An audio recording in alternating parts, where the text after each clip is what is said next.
We have an annual tradition here at the ABC at these conferences where we honor our alumni.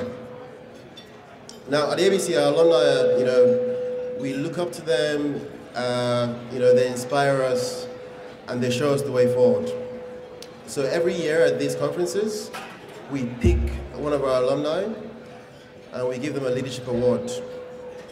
And it's a very important award for us at the ABC because it represents an HBS alumni who has gone back to the continent and made real impact.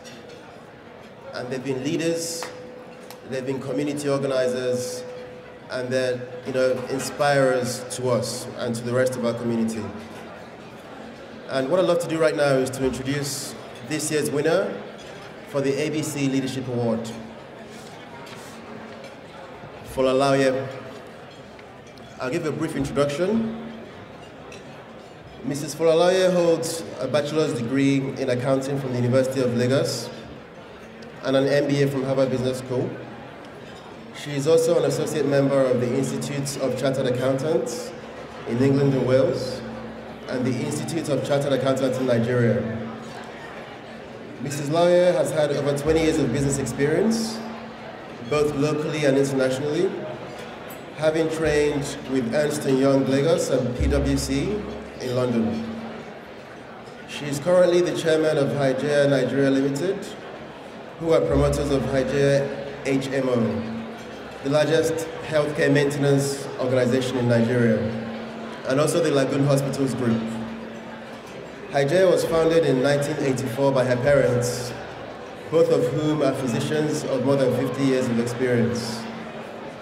Mrs. Laye's experience and career with Hygeia started in 1999, and she has been responsible for the startup and growth of the Hygeia HMO business and the Hygeia Community Healthcare, as well as the rollout of 2 ultra-modern healthcare facilities in Lagos. Mrs. Laye is also a board member of the Pension Alliance Limited, one of the country's most foremost pension fund administrators, Results for Development Institute, R4D, which is a global think tank that focuses on policies for global health and education, and HBS's healthcare initiative. She is also the current president of HBS's Alumni Association in Nigeria, and she's a board member of the Nigerian Business Coalition for HIV/AIDS and a trustee of the Society for Healthcare Quality in Nigeria. She's a member of the Human Development Committee of the Nigerian Economic Summit Group, and in 2001, she was nominated as a Young Global Leader by the World Economic Forum. And even more recently, in 2012, she was nominated as a New Generation Young Leader by the Africa Leadership Network. I want you to join me in thanking Mrs. Laye for her presence, but also thanking her for all the work she's put into HBS and the legacy of HBS on the continent. And I'd love for us to put our hands together and to give her all the respect we can. I'd like to invite her to come up and give us a short speech.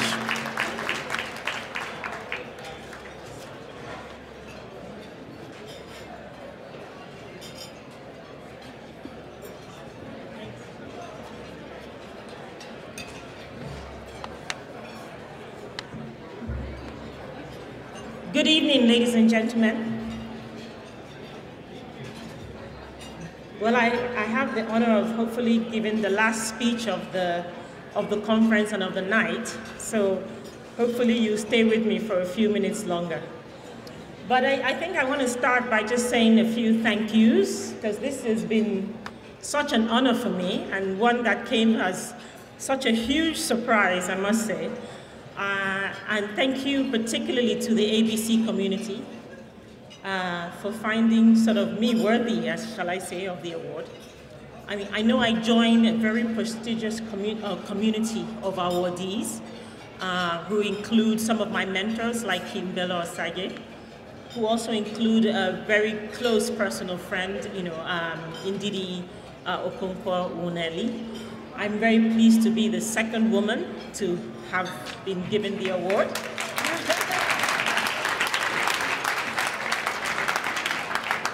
Especially in what is the 50th year of women going to school at HBS. So it's a very, very special time.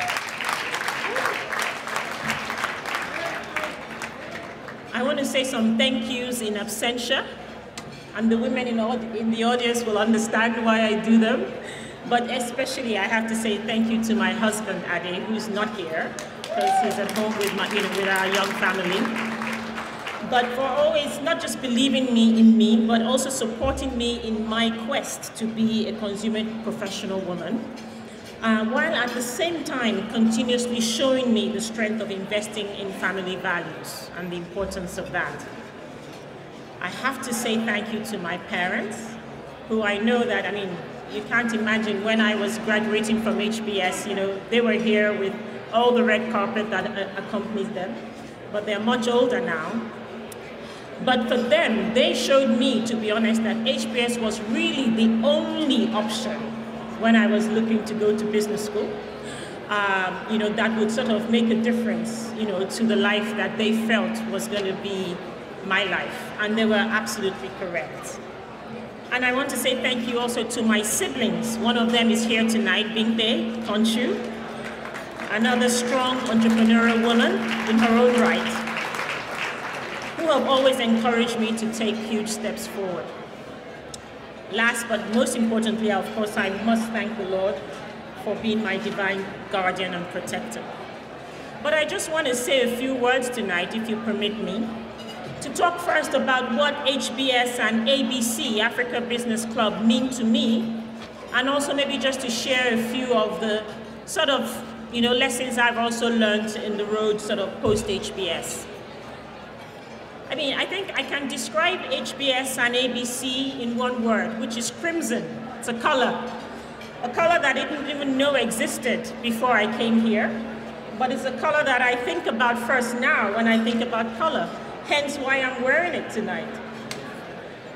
But HBS was and still is everything I could have looked for, you know, for graduate education, making lifelong friends we've shared lots of successes, you know, weddings, childbirths, career and financial success, and shared some sadness as well, including the passage of one of our founding members of ABC, Ovie Brume, as well as career and other relationship failures which have happened along the way.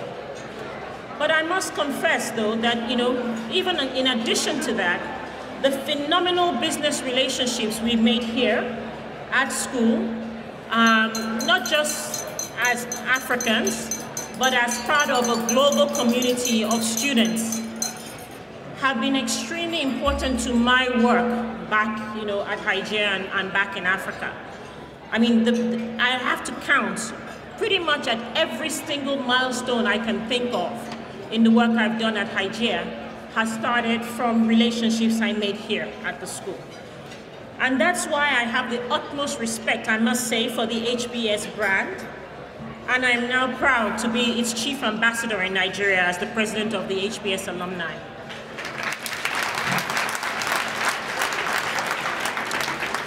In 1997, which was my first year here, the dream of birthing the Africa Business Club, ABC, became a reality.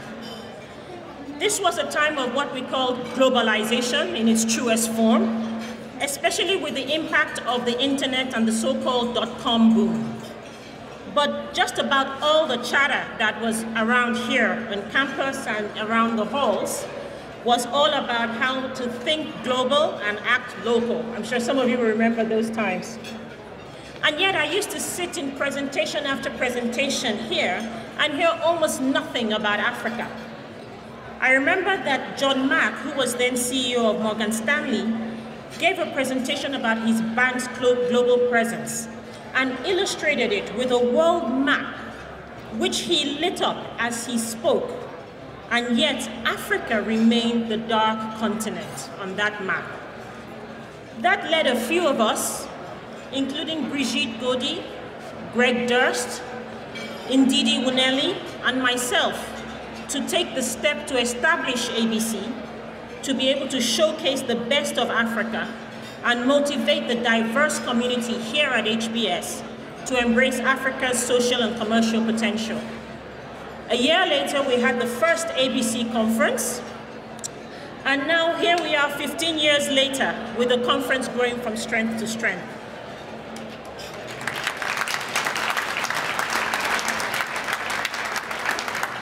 I salute the current and future leadership of ABC for preserving our legacy and creating what has now become a key event on the African business map.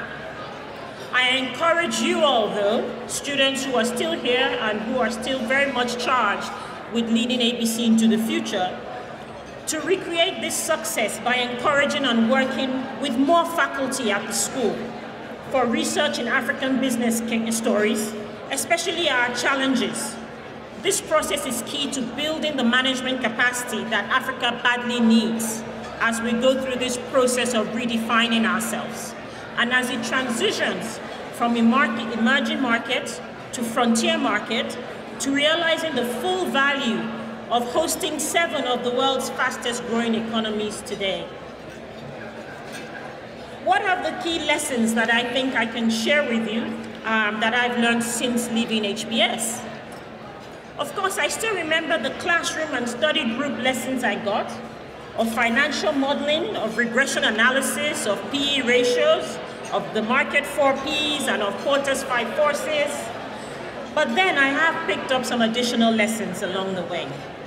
And I think maybe the key one is why we are here. It's all about the people.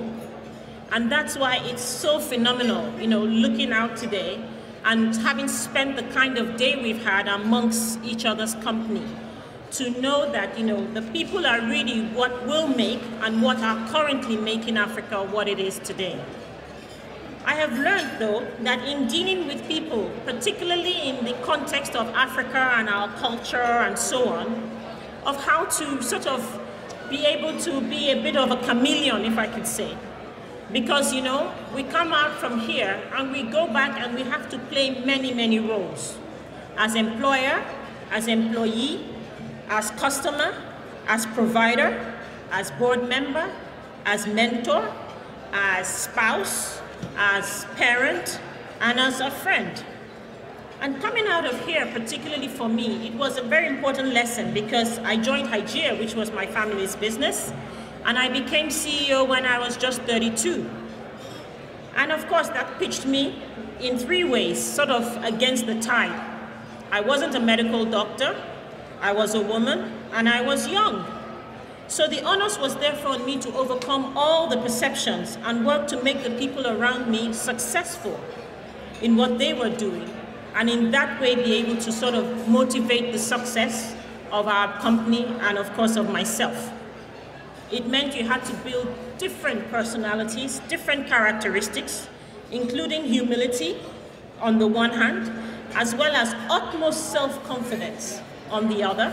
In fact, what I remember my father used to call fearlessness, as well as to still remember to be myself, even as I had to be different roles to different people.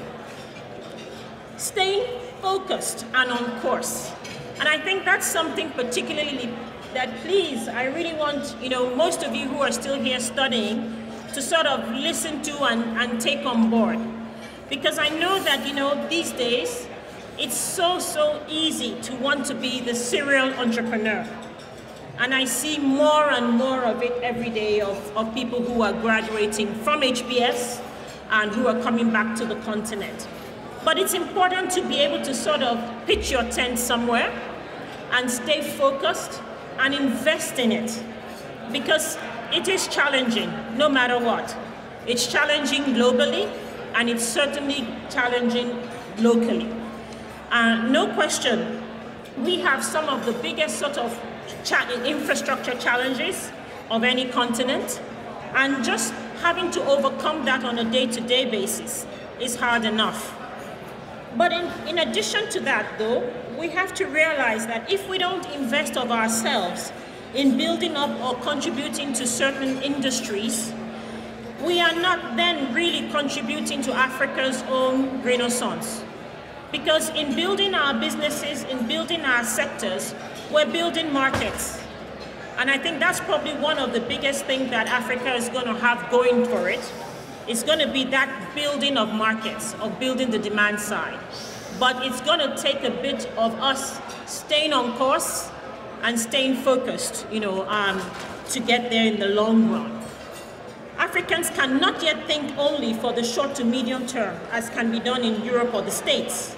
We have to strive for the long term. Financial prudence and knowing our numbers is also an important lesson. In the context that we are in Africa, it is often much easier to follow our gut and take enormous risk because the market opportunities appear so vast. They appear to be everywhere around us. But it's very much like the early days of Nike, the sports company, when they entered China with, well, not so literally, but of course with a key assumption of 1 billion people, meaning 2 billion feet, and therefore meaning tons of shoes to sell. But then of course realizing the need to sort of do due diligence about government, about culture, and so many other things that eventually made them successful. I think certainly that's the same for us. It is, whilst the opportunity is enormous, we must all do our due diligence. We must all do our numbers. We must also learn prudence, how to live within our means. We need to do less of living today by leveraging tomorrow, except of course we are hedge fund gurus, and then of course, we should hopefully always be on the upside of that. In the words of HBS Professor Clay Christensen in his book, How to Measure Your Life, we must avoid compromising our integrity so we stay out of jail. We have seen cases globally as well as locally on the continent where extremely brilliant people no longer know where and how to draw the line in a bid to achieve higher and higher career and financial success. Another key lesson that I've learned is the strength of leadership in succession planning. I know you may think that that's odd and that may be a bit early for all of you because you're only just thinking about what's the next move. And here am I already talking about what's the exit. Well, those of you who are in PE or familiar with PE know that it's all about the exit almost before you even start. And it's the same, to be honest, with how you plan your career.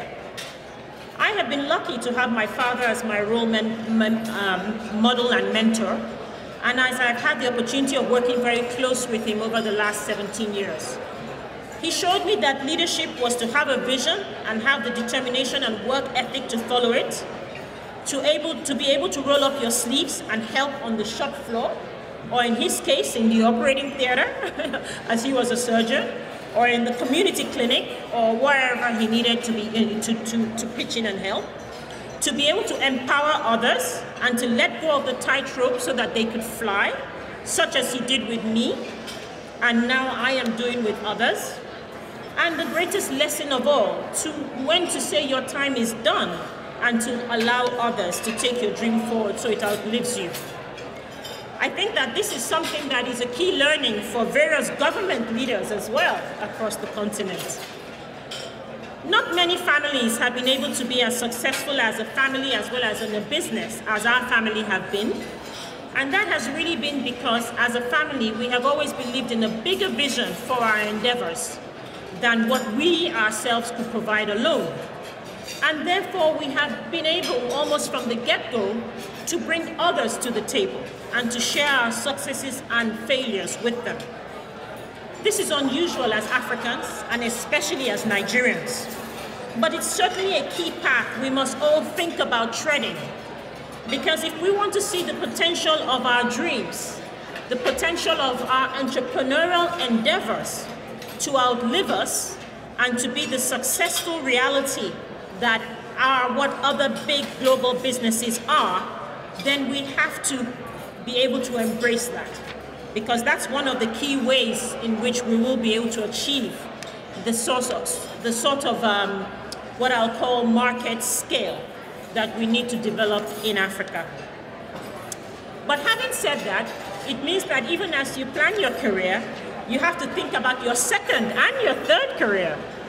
Because very often these days, with the more sort of ability to live longer lives, most of us in this room will have at least 2, sometimes even 3 careers. And we're going to have to sort of start thinking about that very early on. We're going to have to make sure we keep developing the relationships and the networks and keep the learning process continued, so that way we are, sort of best positioned to think about whatever that future will hold. I think another lesson I've learned is the need to commit to social responsibility and public service. Again, as young people and as graduates from business school, we sometimes feel very far from that. But it's important, really, that we embrace that, almost as soon as possible. Because we have been privileged of studying and working in the best schools, universities, and enterprises literally on this earth. But we must realize that we have come of age, and we must live up to the responsibility of building, and in a lot of cases, rebuilding our communities through active commitment to social and public service. We don't do this only for ourselves, but we do this for our children, I must confess. We have to remember to build into our business models how to work with the bottom billion, as is the case in Africa, who need our help moving and staying out of the poverty trap through access to better healthcare, education, infrastructure, governance, and of course, employment. I count one of our greatest achievements at Hygeia as the conceptualization and implementation of access to health insurance for poor rural communities. I feel most gratified, to be honest, when I visit those communities and I see just how much that has changed their lives in terms of them being able to go into a clinic and have safe medical care rather than what would have been the option. We have to remember that our children will also be privileged, just like us, just by virtue of them being our children, to be honest, because already we have crossed that bar and they will obviously automatically be on the other side. But they also will live and work within the community as Africans alongside this bottom billion that I'm talking about. And they also will share the need for better infrastructure for their businesses. They will need education to create a better workforce. They will need to have better healthcare for a decent standard of living, and so on and so forth. So it's key that we do get involved, almost from the get-go, because today's generations of Africans, we must be the ones to solve our own problems.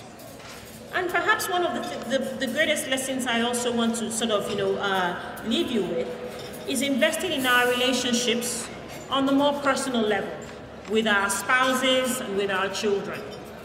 I know that most of us here are probably not married or don't have kids, but at the same time, we have to think about it, that as we climb the ladder of success, we often forget that success cannot be measured only in career and financial terms, but also must be measured in family terms. The most important lesson I have learned, and I'm still learning, is that the investment you put into your relationship with your family must be at least equal or more than you put into your career. And I know that sometimes sounds like a bit of a contradiction in terms, but believe me, it's the only way. You've got to have that balance. In these days of such a global world, where there's unfettered access to the internet and some of the negative vices of life, I have to confess that my husband and I have come to the reality that parenting is a daily task that both of us must take part in. First of all, to be able to do this, we realize that we have to invest in our own relationship with each other, to be a role model to our kids, to our friends' kids, and to other members of our extended family. Of course, that investment yields return in many ways, in terms of a good marriage, in terms of career and business support for each other, and of course, most importantly, in the kids and how they are being brought up. As women, it is certainly the case that we oftentimes have to invest more time and effort into these relationships, especially in the African context, where we are first and foremost wife and mother before business leader. But it is also equally important for men to play a very active and present role in the lives of their children. None of us will have a second chance, I have to tell you, with our spouses and our children. But we will have a second chance, always, at winning that deal, winning that contract, or making 20 times our money in that investment. It is like a joke, an HBS-style joke, where there was an American businessman who was at the pier of a small South Pacific island village, where he saw a fisherman coming in a small canoe with just a few fish. He complimented him on the quality of fish and asked him how long it took to catch them. The islander replied, "Only a little while." The American then asked, "Why didn't you stay longer and catch more fish?" And the islander said, "Well, I've got enough to feed my family." The American said, "Yeah, but what do you do with the rest of your time?" And the guy said, "Well, I sleep late, I fish a little, I play with my children, I take a nap with my wife, I stroll in the village, I sip rum, I play guitar, I have a full and busy life." The American said, "I am a Harvard MBA, and I could help you. You should spend more time fishing, and with the proceeds, buy a bigger boat. With the proceeds from that, you get an even bigger boat, and then buy several boats. And before you know it, you'll have a fleet of fishing boats. Instead of selling your fish to a middleman, you can sell directly to the processor. You can open your own cannery. You can control your product, your processing, your distribution. You need to move to LA and then maybe potentially to New York, where you'll really be able to expand your enterprise." So the fisherman says, "But how long will all this take?" And he says, "Oh, about 15 to 20 years. And the guy says, "Yeah, but then what next?" Oh, the American laughs and says, "Well, that would be the right time to announce your IPO, sell your company stock to the public, and become very rich. You will make millions." The guy says, "Really? Millions? And then what?" And the American says, "Well, then you can retire. Then you can go to the small fishing village where you can sleep late, fish a little, play with your kids." So, ladies and gentlemen, you can have it all. You don't have to wait 15 to 20 years to do that, just as long as you remember to keep it in balance almost from the get-go. I have to say, the last note is that Africa has emerged, in my own view. It has its own billionaires on the Forbes richest list. It has private jets, mansions, and limousines. But it also has emerged with its own banks, telecoms businesses. It has Nollywood, it has fashion, it has music, and it also has art. However, it still has millions of people living in poverty and afflicted by disease. Now, our role as we move forward is to harness the wealth creation of the few to create development for the many. By so doing, we will at last make Africans fully accountable for the destiny of generations to come. Thank you very much again for this award and this honor.